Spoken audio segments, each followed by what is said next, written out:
की वीडियोस आपको बहुत पसंद आए होंगे। आज हम आपके लिए एक और बहुत ही दिलचस्प और मजेदार इंफॉर्मेशन लेकर आए हैं, जिसे सुनकर यकीनन आप महसूस तो होंगे ही और साथ साथ आपकी मालूमात में भी इजाफा होगा। हो जमालो, ये गाना आपने बहुत दफा सुना होगा। ये सिंधी लोक धुन हम बचपन से सुनते आ रहे हैं, लेकिन क्या आप लोगों को ये मालूम है कि इस लोक गाने के पीछे क्या कहानी है? जी हाँ, एक बहुत ही दिलचस्प कहानी जो कि सच है। मगर इस कहानी की तरफ जाने से पहले आप हमारे इस और उसके लिए हम आपको लेकर जाएंगे सक्खर। सक्खर सिंध का एक कदीम शहर है। ये अपनी जरखेज जमीन की वजह से बहुत मशहूर है। यहाँ एक बहुत ही बड़ा और मशहूर पुल है जिसका नाम है लैंसडाउन ब्रिज। लैंसडाउन ब्रिज 1887 में ब्रिटिश गवर्नमेंट के दौर में बनाया गया था। इस पुल पर 3300 टन लोहा इस्तेमाल हुआ है। इसके मुख्तलिफ हिस्सों को असेंबल करके ट्रेन के जरिए लाया गया था। बुनियादी तौर पर यह पुल रेलगाड़ियों के लिए बनाया गया था। इस पुल के दो जोड़ों के बीच में एक बहुत बड़ा ताला है जिसको लॉक करके चाबी समंदर में फेंक दी गई थी।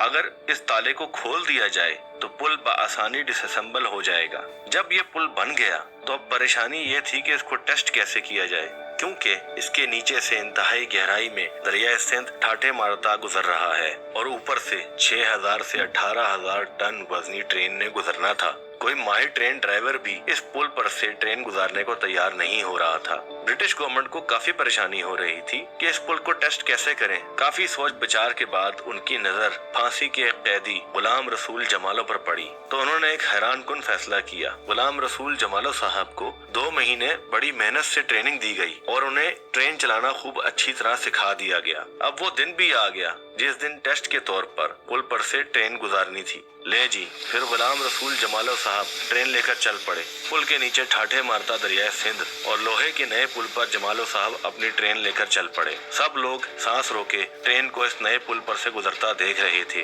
और यही डर रहे थे कि आया ये पुल ट्रेन का वजन संभाल सकेगा या नहीं। आहिस्ता आहिस्ता ट्रेन पुल पर से गुजरती गई और बिलाखिर ट्रेन ये पुल पार कर गई। मगर ये क्या, पुल पार करने के बाद रुकने की बजाय ट्रेन की रफ्तार मजीद तेज हो गई और जमालो साहब तेजी से ट्रेन को निकालकर भाग निकले।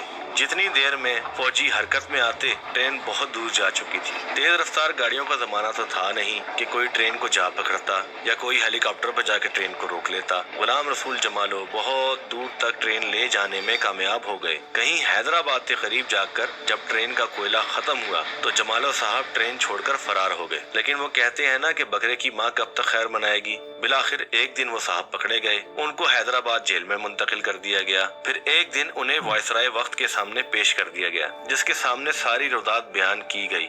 क्योंकि जमालो साहब की वजह से अंग्रेज हुकूमत का एक बहुत बड़ा तजर्बा कामयाब हुआ था तो वायसराय ने उनकी सजा माफ कर दी। जब जमालो साहब को रिहाई के बाद वापस उनके गांव पहुंचाया गया तो उनके खानदान वालों ने खुशी से नारा लगाया, हे जमालो, वाह वाह जमालो। तो जनाब, वो दिन और आज का दिन ये नारा सिंध का लोकगीत बनकर उभरा और आज भी बहुत से सकाफती मेलों और म्यूजिकल इवेंट्स में ये लोक धुन मुख्तलिफ तरीकों से इस्तेमाल हो रही है।